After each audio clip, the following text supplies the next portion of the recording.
হযরত আব্দুল্লাহ ইবনে মাসউদ বলছেন, মূসা আলাইহিস সালামের কওমের মধ্যে এমন একজন লোক ছিলেন, দোয়া করলেই কবুল হয়।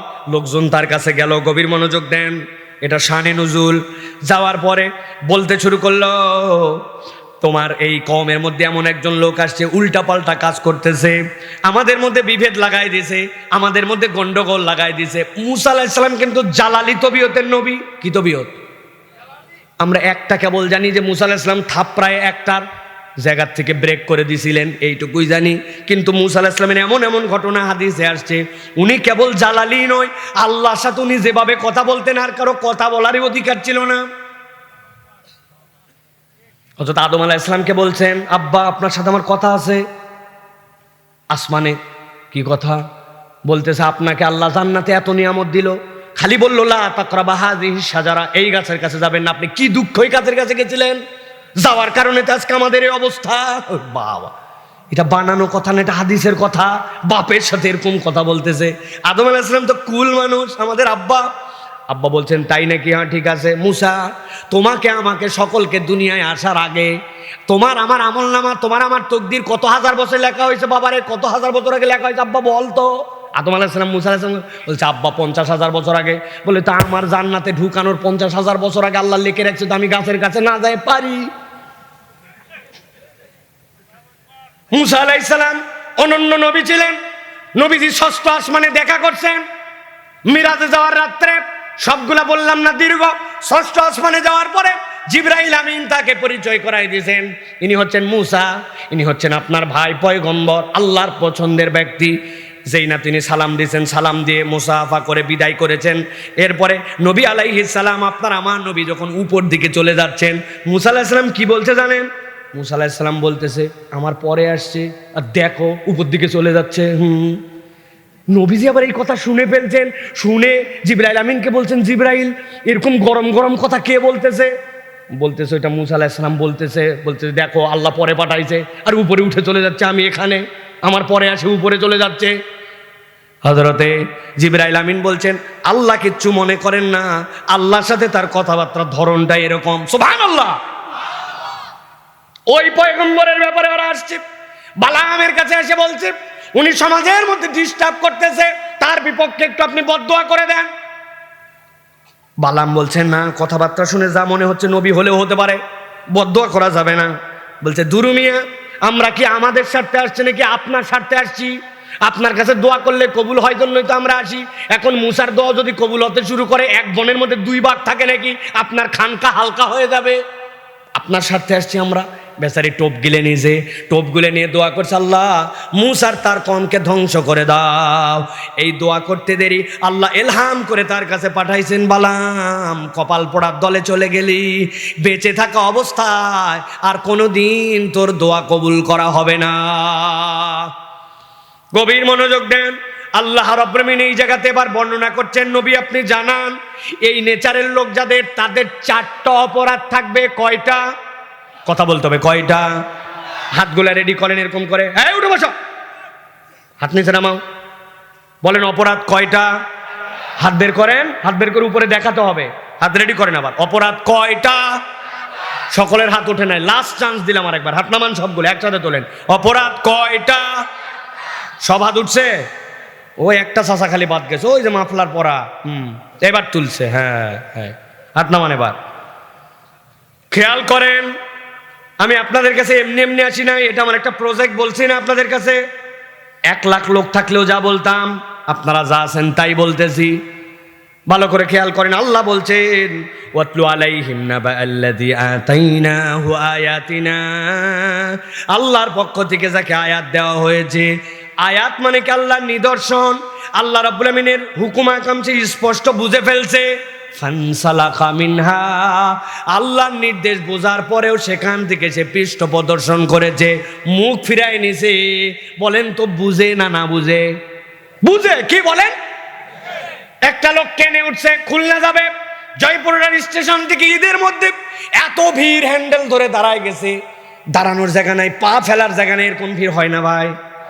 আসরের ওয়াক্ত, বেচারি ইচ্ছা করছে আমি নামাজটা আদায় করব, কিন্তু ওইখান থেকে সরবে, ওয়াশরুমে যাবে, অজু করবে, সিজদা দেবে, হয় কিনা অনেক সময়? ধরে থাকতে থাকতে মাগরিবের আজান হয়ে গেছে, বুকের ভিতরে কষ্ট, হারে আসরের নামাজ কোনোভাবে পড়তে পারলাম না। বুঝে থাকে বলেন তো এই লোক কি এই লোক কি ইচ্ছায় নামাজ বাদ দিছে না অনিচ্ছায়? অনিচ্ছায়। কিন্তু আরেকটা লোক তেঘর বিষা আপনার মসজিদের পাশে আজান হয়ে গেছে, আর সামনে পানের দোকান, সামনে ক্যারাম বোর্ড পার্টি, ইচ্ছা করলে নামাজ পড়তে পারে, যাইতে পারে, কিন্তু কাজের অজুহাতে, ধান কাটার অজুহাতে মাঠে কাজ করতেছে, অজু করতে পারবো না, নানান অজুহাত দিয়ে মসজিদে যায় না, বসে থাকে মসজিদের আশপাশে ঘোরাফেরা করে। এইরকম লোক এই গ্রামে আছে নাকি ভাই? তাহলে বুঝে থাকলে বলেন তো এই লোকটা কি নামাজ বাদ দিছে অনিচ্ছায় নাকি ইচ্ছায়? আমার আল্লাহ বলতেছেন, ভালো করে খেয়াল করো, অপরাধ নম্বর 1, আমি কিন্তু আপনাদের কাছে ধরবো আবার। আল্লাহ বলতেছেন অপরাধ নম্বর 1, ফানসালাখা মিনহা, ওই ব্যক্তিটা আল্লাহর আয়াত চিনার পরেও আল্লাহর আয়াত থেকে নিজের মুখ ফিরায় নিছে। আল্লাহ বলছেন যেই না কেউ আল্লাহর হুকুম, আল্লাহর আকাম বিধান জানার পরেও নিজেকে ওইখান থেকে সরায় নিবে, তার পরিণতি 2 নম্বর অপরাধ তার উপরে অটোমেটিক আসবে। কি আসবে? আল্লাহ বলছেন ফাআতবাহু শাইতানু ফাকানা মিনাল গাওয়িন।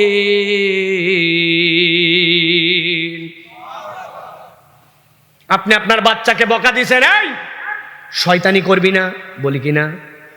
বুঝেন, বুঝানোর জন্য বলছি, বলি কিনা? এই শয়তানি করবি না, কেন বান্দামি করতেছিস, শয়তানি করিস না। তার মানে কি আপনি যেই কাজটাকে শয়তানি মনে করতেছেন ওটা শয়তানি কাজ, বাজে কাজ। আপনি আপনার সন্তানকে বলছেন শয়তান যে কাজ করে তুই ওই কাজ করবি না। কিন্তু আল্লাহ ইন্টারেস্টিংলি এই জায়গায় উল্টা কথা বলেছেন। আল্লাহ বলছেন কেউ যদি জেনে বুঝে আল্লাহর বিধান থেকে পিঠ দেখায় দেয়, ফাআতবাহু শাইতান, শয়তান তখন তার পিছে লেগে যায়। আর একবার যখন শয়তান কারো পিছে লাগে, ফাকানা মিনাল গাওয়িন, আল্লাহ বলছেন সে নিশ্চিত পথভ্রষ্ট হয়ে যায়। তাহলে 1 নম্বর অপরাধ আল্লাহর বিধান থেকে মুখ ফিরায় নেওয়া, 2 নম্বর শয়তানের অনুগামী হয়ে যাওয়া। মনে থাকবে তো? চলেন এবার পরের আয়াতে কারিমায় আল্লাহ বলছেন, নবী এবার আপনি পরবর্তী বিষয়টা জানান। ওয়ালাউ শি'না লারাফা'নাহু বিহা ওয়ালাকিন্নাহু আখলাদা ইলাল আরদি ওয়াত্তাবা হাওয়া ফামাসালুহু কামাসালিল কালব ইন তাহমিল আলাইহি ইয়ালহাস আও তাতরুকহু ইয়ালহাস যালিকা মাসালুল কওমিল্লাযীনা কাযযাবু বিআয়াতিনা। আমার আল্লাহ রাব্বুল আলামিন বলছেন, গভীর মনোযোগে খেয়াল করেন, ওয়ালাউ শি'না লারাফা'নাহু বিহা, সে যদি আল্লাহর বিধান মেনে নিত আমি চাইলে তার মর্যাদা বাড়াই দিতে পারতাম। আল্লাহু আকবার। মর্যাদা বাড়ানোর ক্ষমতা রাখে কে? আল্লাহ বলছেন ওয়ালাউ শি'না লারাফা'নাহু বিহা, সে যদি আল্লাহর হুকুম মানতো আমি রব তার আমি রব্বুল আলামিন তার মর্যাদাটাকে বাড়ায় দিতে পারতাম। কিন্তু সে কি করলো? আল্লাহ বলছেন সে 3 নম্বর অপরাধ করলো, ওয়ালাকিন্নাহু আখলাদা ইলাল আরদ, সে নিরেট দুনিয়াদার হয়ে গেল। আরবিতে খুলদুন শব্দের অর্থ, আপনাদের 4 পা জন্তু আছে না? একটা নাম বলেন গরু, আরেকটা নাম বলেন, আরেকটা নাম বলেন, আরেকটা নাম বলেন মহিষ। আর 4 পা জন্তু, তাদের বৈশিষ্ট্য কি? 4 পা দিয়ে যখন থাকে মুখটা সবসময় নিচ দিকে থাকে। তবে গ্রামে কিছু দুষ্ট ছাগল পাওয়া যায়, ওরা 2 পা উঁচু করে সিমের আড়ানির থেকে সিমের পাতা খায়, আছে না? নতুন একটা গাছ লাগাইছেন, উঠে গেছে 2 হাত দিয়ে দিয়ে ছাগল গাছের মাথা সাইরে ফেলে, আছে কিনা? আমার একটা বিড়াল ছিল অনেক আগে, 10-15 বছর আগে, আপনারা দেখছেন কিনা ওই বিড়াল পর্যন্ত যখন ওর মুড ভালো তখন 2 হাত উঁচু করে বিড়াল 2 পায়ে হাঁটতো, দেখছেন আপনারা। কিন্তু বৈশিষ্ট্য কি বলেন তো? গরু ছাগল যাই কিছু, যদিও পা কিছুক্ষণ উঁচু করে, কিন্তু তাদের বৈশিষ্ট্য সবসময় মুখ নিচু করে রাখা, ঠিক কিনা? আল্লাহ বলছেন বান্দা, দুনিয়াতে এমন কতগুলা মানুষ আছে হালাল হারাম বিবেচনা করে না, ডান বাম তাকায় না, কেবল নিরেট দুনিয়াদার হয়ে যায়, দুনিয়া ছাড়া কিছুই বোঝে না। এরকম লোক আছে কিনা?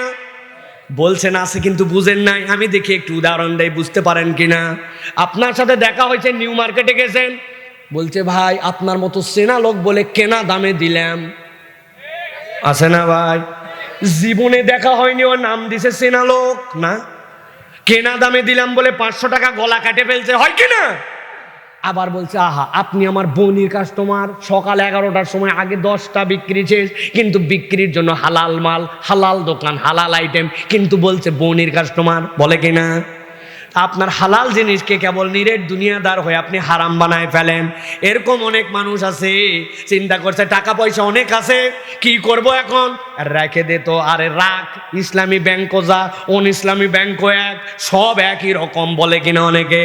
কয় ইসলামী ব্যাংক একটু ঘুরায় খায়, আছে না ভাই? যার পছন্দ হয় না সে বলে আমি তো বলি ঘুরায় খাই জন্যই তো হালাল হয়। আপনার একটা মেয়েকে পছন্দ হয়েছে, বলছেন আমি তোমাকে পছন্দ করি, চলো এখন আমি ঘরের মধ্যে তোমাকে নিয়ে রাত্রে থাকবো। বলেন তো বিয়ে যদি না করে ঘরের মধ্যে যায়, এটা কি হালাল না হারাম? কথা বলবেন, এটা কি সওয়াব না গুনাহ? আর ওই মেয়েকেই পছন্দ হয়েছে, আপনি বলছেন বাড়িতে যাই মেয়ে আমাদের পছন্দ, আপনারা খবর নেন, বলছে ঠিক আছে অত আনুষ্ঠানিকতার দরকার নাই, 4 জন সাক্ষী নিয়েছে, বিয়ে পড়ায় দেনমোহর দিয়ে বলছে আজকে রাত্রে ঘরে থাকো। বলেন তো এটা হালাল না হারাম? তাহলে একটু ঘুরালেই তো হালাল হয়। আপনি আপনার ফতুয়া বোঝেন, আল্লাহটা বোঝেন না। উনি করছে কি, উনি সুদে টাকা লাগায় আর চিন্তা করছে রাখ তো ভাই, যাহা মুনাফা উহাই সুদ, এইরকম করে দিন দুনিয়া কিচ্ছু বোঝে না, হারাম খায়। এরকম লোক আমাদের এলাকায় নাই, আছে না? সকালবেলা মুরব্বি কান্দের মধ্যে কোদাল নিয়ে যাচ্ছে, লোকজন জিজ্ঞাসা করছে বরাব্বা এত সকালে আপনি কোথায় যান? বলছে বাপ আগের মতো আর কাজ করতে পারি না, রোদ উঠলে, এই জন্য আমি একটু জমির আল কাটতে যাচ্ছি। আসল উদ্দেশ্য ভিন্ন, উনার সাথে যার জমি লাগানো ওই পারের লোক এখন আল কাটে পারে নাই, উনি আল কাটার নাম করে 4 আঙ্গুল একটু জমি ঠেলতে চায়। এই এলাকায় নাই, উনার 1 বিঘার জমির রেস্টি টেস্টি সব বৈধ, কিন্তু 4 আঙ্গুলের মধ্যে কেবল একটা করে গোছ ধান লাগাইছিল, ওইগুলা সব তার জন্য হালাল। এরকম দাড়ি টুপিওয়ালা এরকম মুসলমানও আছে কি না? আছে। ওয়ালাকিন্নাহু আখলাদা ইলাল্লাহ, ও কিচ্ছু চিনে না, কেবল চিনে দিনের দুনিয়া, দুনিয়া যারা কিচ্ছু বোঝে না, আছে না? ও বাবা, আছে মানে প্রত্যেক এলাকায় এখন দাদনের ব্যবসা আলে আছে, প্রত্যেক এলাকায় এখন সুদের কারবার করে, ঘরে ঘরে এই সুদে টাকা হাওলাত দেয়, এই কারবারি আছে কিনা? এত বড় দাড়ি, গায়ের মধ্যে জুব্বা, আসরের নামাজ পড়ে একটা পান দিয়ে মুখ খিলাল করতে করতে আসছে এক মুরব্বির কাছে, এসে এক ছেলে বলছে বাবা বড় বিপদে পড়ছে, 1000 টাকা চাচা হাওলাত দেন। বলছে দেন, হাতে টাকা নেই। বলছে বাবা আমার বাচ্চাটাকে ডাক্তার দেখান লাগবে, একটু 1000 টাকা, বললাম হাতে টাকা নেই। সাথে সাথে ছেলে বলছে মুরব্বি ভুল বুঝছেন, আজকে মঙ্গলবার, যদি 1000 দেন আগামী শুক্রবার 1250 রিটার্ন। বলছে বেকুব কোথাকার, মানুষের হাতের টাকা থাকে নাকি? ঘরের চল। বাড়িতে নিয়ে চলে গেছে, যাওয়ার পর 1000 টাকা বের করে দিয়ে বলছে লাগলে আরো বল, তোর চাচিও বসে নাই, তোর চাচিও হাওলাত দেয়। তবে যা করবি তাড়াতাড়ি কর, ছোট দিনের বেলা মাগরিবের আজান হয়ে গেছে, আমি জামাতে নামাজ ধরবো, আসরের নামাজ পড়ে আসি, সুদে টাকা লাগায়া মাগরিবের নামাজ জামাতে ধরতে যায়। এরকম দাড়িওয়ালা মুসলমান নামদারি অনেকগুলা সুদখোর আমাদের সমাজে আছে কি না? কথা বললেন না যে আছে কি নাই? ভালো করে বোঝেন, আল্লাহ রাব্বুল আলামিন বলছেন ওয়ালাকিন্নাহু আখলাদা ইলাল্লাহ, আল্লাহর জন্য ওই ব্যক্তি একটু অন্তরে ভয় নাই, ও জমিনমুখী হয়ে গেছে, নিরেট দুনিয়াদার হয়ে গেছে, দুনিয়া ছাড়া কিচ্ছু বোঝে না, আছে কিনা? আল্লাহ বলছেন এটা অপরাধ নম্বর 3, কথা বললে দীর্ঘ হবে। আল্লাহ বলছেন 4 নম্বর অপরাধ কি তাদের? ওয়াত্তাবা হাওয়া, মন পছন্দ জিন্দেগি, অন্তর যতদূর পর্যন্ত সাপোর্ট দেয় ও ততদূর পর্যন্ত আল্লাহর হুকুম মানে, আর অন্তর যেখানে সাপোর্ট দেয় না সেইখান থেকে সে আল্লাহর হুকুম মানে না। এরকম ভিআইপি মার্কা মুসলমান আছে কিনা? আমার মা বোনেরা কথা শুনতেছে, ভালো করে বোঝেন। বিয়ের অনুষ্ঠানে এক মহিলা গেছে কমিউনিটি সেন্টারে, চিনেন তো আপনারা না? আমি ওর নাম দিছি কমিউনিটি সেন্টার না, ওটা ডিসপ্লে সেন্টার। কি সেন্টার? বলছে আপা আসেন তো একটা সেলফি তুলি। বলছে তুই কে রে, তোকে তো চিনলাম না। বলছে আমি এলাকা তো, পাড়া তো, দেশা তো, বিভাগীয় তো ভাই, আছে না? জিজ্ঞাসা করছে আপা বাপরে দেখতে কি সুন্দর, মনে হচ্ছে আসমান থেকে নেমে আসছে, আপনি কে গো? বলছে আমি তোর পাশের বাসার তসলিমা, চিনলু না? বলছে কিভাবে চিনবো, সারা জীবন বোরকা পরছো? বলছে আরে বিয়ে শাদির দিন মুখ মেকআপ করতে 1-1.5 টাকা লিছে, আজকেও যদি বোরকা পরি তাহলে কোন দিন আর বোরকা ছাড়া চলবো? আল্লাহর ইচ্ছায় নয়, যতক্ষণ তার ভালো লাগে বোরকা পরে, আর যতক্ষণ ভালো লাগে না তখন উল্টা পাল্টা করে। এই রকম মুসলমান নামদারি মহিলা আছে কিনা? ওয়াত্তাবা হাওয়া, মন পছন্দ জিন্দেগি গঠন করে। কতদিন পর্যন্ত শুনছে আল্লাহর নবী দাড়ি রাখছে, সকল সাহাবায়ে কেরামের দাড়ি ছিল, পৃথিবীর যত পয়গম্বরের সকলের দাড়ি ছিল, ওয়াজ শোনা শেষ। কিন্তু বলে তুই দাড়ি রাখলি না কেন? বলতেছে আনস্মার্ট লাগে, দেখতে দেখতে কেমন জানি লাগে। আছে কিনা? ঈদের সময় এদিক দিয়ে টান, বলছে মধ্যে একটু ফাঁকা থুয়েন, এদিক জোড়া দিয়া, আবার এদিক দিয়ে টান, বলছে তুই দাড়ি থুলি কবে? বলছে এটা দাড়ি না, স্টাইল। কি বলেন? বলে আমার দাড়ি হুজুর বেশি ওঠে না, ফুকু ফুকু লাগে। ঢাকা বিশ্ববিদ্যালয়ের এক ছেলের নাকি দাড়ি কম, স্যার নাকি বলছে এই তোর দাড়ি তো দেখতে ছাগলের মতো লাগে। ওই ছেলে বলছে একদম ঠিক কথা বলছেন, আপনি এই প্রথম একটা পারফেক্ট কথা বললেন। স্যার তো ঘাবড়ায় গেছে, কিরে আমি ছাগলদারি বলে টিটকারি করলাম, উল্টা দেখি ওই আরো অ্যাপ্রিসিয়েট করতেছে। বলছে তবে স্যার আপনার সাথে আমার একটু কথা আছে, আমাকে দেখতে ছাগল ছাগল লাগে, তবে আপনাকে দেখতে কুত্তা কুত্তা লাগে। কারণ ছাগলের মুখে দাড়ি আছে বলেই না ছাগল দাড়ি, আর কুত্তার মুখে দাড়ি নাই জন্য আপনি কুত্তার মতো। কি কর কথা বলেন? কবে আপনি শুধরাবেন? ওয়াত্তাবা হাওয়া, আপনি এখন আপনার মন পছন্দ জিন্দেগি যাপন করেন, অপরের জানাজায় আপনি ওযু করে হাজির হন, কিন্তু আপনি আপনার নিজের নামাজ পড়েন না। ঠিক না? একটা প্রশ্ন উত্তর সেশন এখন, সারা জীবন মনে রাখবেন। বলবো সবাইকে বল লাগবে, বলবো। পাকিস্তানে এক ওস্তাদ তার ছাত্রকে বলছে অনেক দিন তো বাপ তোকে পড়ালাম, আজকে উল্টা তোকে প্রশ্ন করব, উত্তর দেওয়া লাগবে। বলছে ঠিক আছে ওস্তাদজি, চেষ্টা করব, আপনি বলেন প্রশ্ন। বলছে বল তো বাবা, দুনিয়াতে নামাজ পড়ে না কারা? ওই ছেলে অনেকক্ষণ অপেক্ষা করে বলছে ওস্তাদ আমার ক্ষুদ্র চিন্তায় বলতেছি দুনিয়াতে নামাজ পড়ে না 3 শ্রেণীর লোক। কয় শ্রেণী? 1 নম্বর, যে দুনিয়াতে পাগল অথবা অজ্ঞান, সে নামাজ পড়ে না। বলেন কি? 2 নম্বরে স্যার যে মারা গেছে, মৃত লোক নামাজ পড়ে না, উল্টা তার নামাজ পড়া লাগে। বাবা 2টা দারুণ উত্তর দিয়েছি। 3 নম্বরকে? বলে 3 নম্বর আমার দৃষ্টিতে দেখছি যে অমুসলমান, সে নামাজ পড়ে না। এবার বুঝে থাকলে বলেন তো 1 নম্বর নামাজ পড়ে না কে? কথা বলেন, এই বাচ্চারা বলো। 2 নম্বর মৃত, বলেন 3 নম্বর ওই পিছনে উত্তর দিচ্ছেন 3 নম্বর। এবার আপনাদের কাছে জিজ্ঞাসা করব, ঠান্ডা মাথায় উত্তর দিবেন। আপনারা আমরা এই গ্রামের মাইক যত দূর যাচ্ছে, আমার মা বোনেরা যারা আছেন, আপনারা আমরা কি পাগল? যারা উত্তর দিলেন না সমস্যা আছে নাকি মাথায়? ভালো করে বল, আপনারা আমরা কি পাগল? মহিলারা উত্তর দেন, আপনারা আমরা কি পাগল? আপনারা আমরা কি মৃত, মরে গেছি? আপনারা আমরা কি অমুসলমান? তাহলে আমার আর কিছু বলার নাই, বাকিটা বাড়ির যাই বুঝে নিয়েন।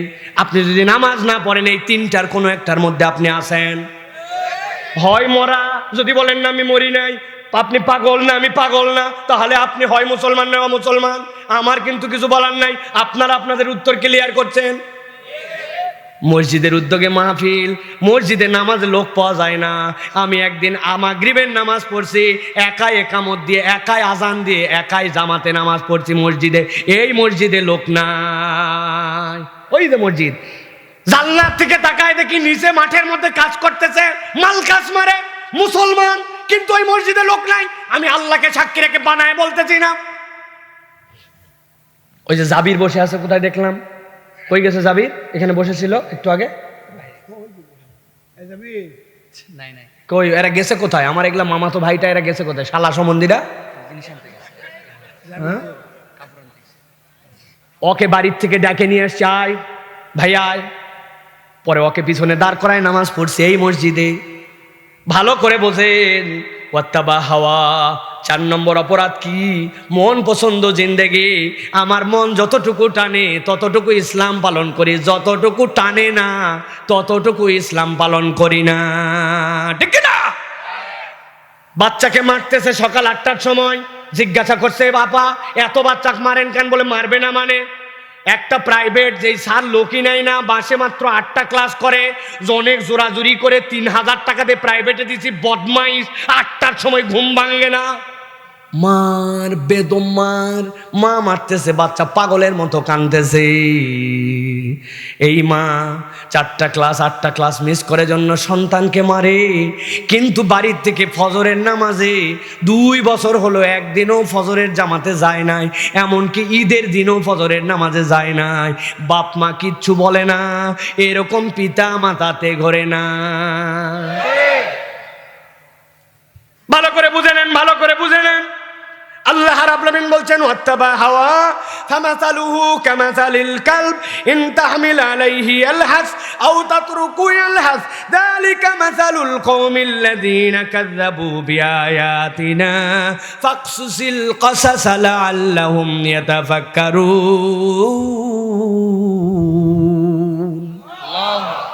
আমার আল্লাহ রাব্বুল আলামিন বলছেন 4টা অপরাধ আল্লাহর আয়াত থেকে মুখ ফিরাই নিছে, শয়তানের অনুগামী হয়ে গেছে। 3 নম্বরে ওই ব্যক্তিটা নিরেট দুনিয়াদার হয়ে গেছে, দুনিয়া ছাড়া কিছু বোঝে না। বলে ধান কাটার সময় এখন, পরে নামাজ পড়া যাবে, এখন মাঠে অনেক কাজ, এই জন্য নামাজ বাদ দিয়ে দেয়। আর 4 নম্বরে ওয়াত্তাবা হাওয়া, মন পছন্দ জিন্দেগি গঠন করে। আল্লাহ বলছেন সমস্যা নাই, আমি তাদের ব্যাপারে এবার আমার সিদ্ধান্তটা জানাতে চাই। আল্লাহ বলছেন ফামাসালুহু কামাসালিল কালব, আল্লাহর কাছে তাদের উদাহরণ হচ্ছে কুত্তার মতো। আরে কিসের ঠিক? আপনার ঠিক বলাতে আর না বলাতে কি যায় আসে? আল্লাহ বলছেন ফামাসালুহু কামাসালিল কালব, আল্লাহর কাছে তাদের উদাহরণ কুকুরের মতো। মুখ দিয়ে উচ্চারণ করে বলেন, যদি আল্লাহ জবান দিয়ে থাকে কার মতো? যারা বলেন না, আর একটা চান্স দিলাম, বলেন কার মতো?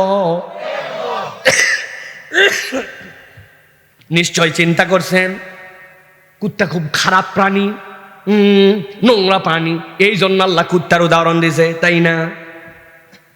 জি না। আমার মা বোনেরা খেয়াল করেন, অনেক কুকুর তো এরকম আছে, ওই কুকুর তো মানুষের থেকে বেশি কৃতজ্ঞ।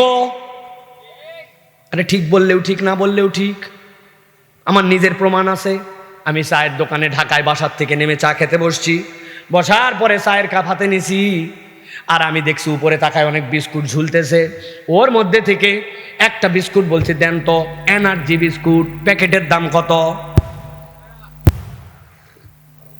5 টাকা না? কয় পিস থাকে? জি না, বহুত দিন আগে 4 পিস বাদ দিছে, 3 পিস। খাননি অনেকদিন, জানেন না আপনি? 3 পিস বিস্কুট, ওর মধ্যে একটা বিস্কুট ছিঁড়ে নিয়ে কেবল ডুবাইছি বিস্কুটটা চায়ের মধ্যে।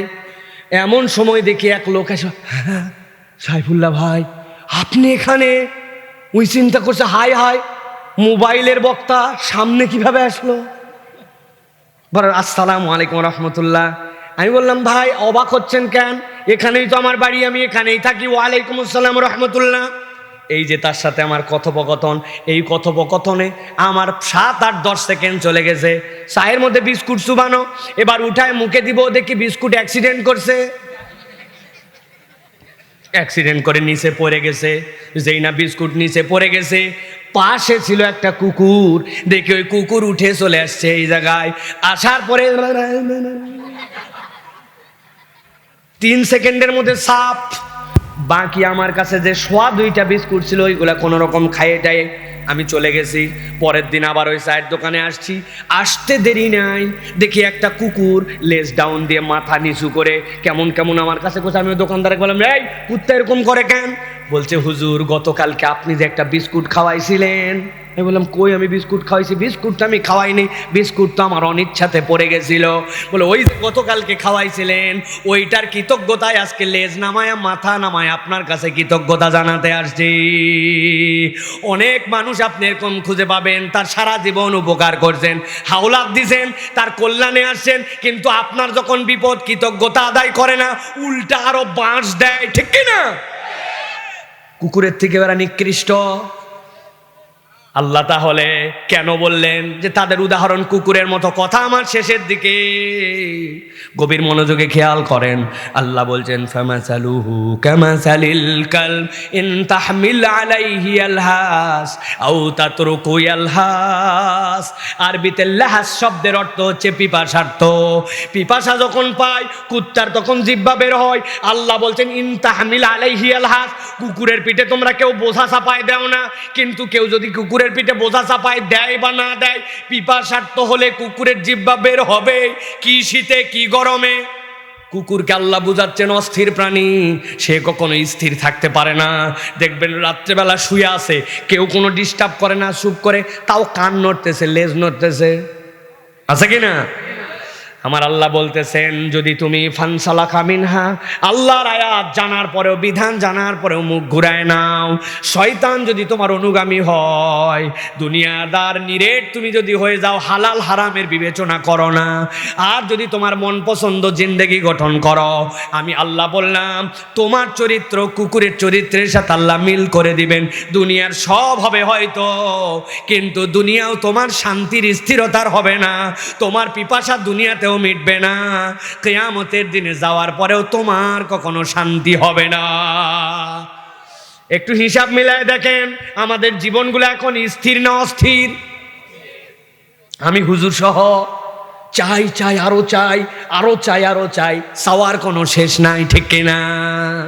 আমার আল্লাহ বলছেন এই চরিত্রটা কুকুরের। এখন যদি আমাদের জীবন অস্থির হয় তাহলে হিসাব মিলাতে হবে এই চারটা অপরাধের কোনো একটা অপরাধ আমার ভিতরে আছে, নচেত আমার অন্তর তো তাতমাইন হওয়ার কথা, আমার অন্তর তো ঠান্ডা হয় না, ঠিক কিনা? আমার মা বোনেরা যারা আসছেন তাদের কাছে এই জন্য বলবো নিজেরা হিসাব করে মিলান। সংসার তো অনেক করলেন, বাড়িঘর তো অনেক করলেন, প্রত্যেক দিন হিসাব করেন, নামাজের ওয়াক্ত মতো নামাজ আদায় করবেন। এখনো গোয়াল তোলা হয় নাই, এখনো গরু বাছর দেখা হয় নাই, এই করতে করতে আসর কাজা করে দেয়, মাগরিব কাজা করে দেয়, এসার সময় একবারে ঠক করে বসে পড়ে নামাজ পড়তে শুরু করে। নামাজ পড়ে কিন্তু একসাথে 3 ওয়াক্ত আছে কিনা? কাজের অজুহাত দেয়, নানান অজুহাত দেয়, বলে মহিলা মানুষ বাইরে যাওয়াই লাগে, যার সাথে দেখা করার বিধান নাই তার সাথে দেখা করে আড্ডা দেয়। মা বোনেরা এই জন্য বলবো, নবীজি বলছেন মহিলাদের জন্য জান্নাতে যাওয়া একবারে সহজ। সালাদটা যদি ওয়াক্ত মতো পড়ে, সিয়ামটা যদি ঠিক মতো আদায় করে, স্বামীর বৈধ নির্দেশগুলা মেনে যদি চলে, আর নিজের আব্রুর হেফাজত যদি করে, আল্লাহ নবী বলছেন যেই জান্নাত দিয়ে ইচ্ছা সেই জান্নাত দিয়ে তুমি জান্নাতে ঢুকে যাবা। সুবহানাল্লাহ। সব করতে রাজি, কিন্তু স্বামীর কথা শুনতে ভালো লাগে না, ঠিক না? বাপরে, 1 বোতল খালি একটুখানি আনতে ভুলে গেছে, মাথার চুলের তেল 22 আইটেম আনছে, কিন্তু কেবলমাত্র অল্প একটু আনতে পারেনি নারিকেলের তেল, বলে তোমার সাথে 20 বছরের সংসার করে কি পাচ্ছি, আছে না? একবারে উড়ায় দিছে, সব উড়ায় দিছে, আর কিচ্ছু পায়নি, ঠিক না? শাড়ির রংটা খালি পছন্দ হয়নি, বলছে এল্লা শাড়ি ফকির নিউ পরে না, আছে না? স্বামীকে কষ্ট দেয়, অদাচার করে, অন্যরকম আচরণ করে, এইটা কোনো নারীর ক্যারেক্টার হতে পারে না। আল্লাহ নবী বলছেন আমি সিজদা করার অনুমতি দুনিয়ার কাউকে দিচ্ছি না, সিজদা করার আল্লাহ ছাড়া অনুমতি থাকলে মুহাম্মদ সাল্লাল্লাহু আলাইহি ওয়াসাল্লাম পাইতেন না। স্বামী হিসাবে স্ত্রীর দায়িত্ব হতো স্বামীকে সিজদা করা। আল্লাহু আকবার, এত বড় নির্দেশনা। তবে উল্টা স্বামীও কিছু আছে, আছে না ভাই? উনি দুনিয়ার কোথাও হাত চলায় না, কিন্তু বউ দেখলে উনার হাত সুরসুর করে, আছে না? যেই স্বামী স্ত্রীর গায়ে হাত তোলে, ওর থেকে বড় নিকৃষ্ট অধম পুরুষ এই পৃথিবীতে নাই।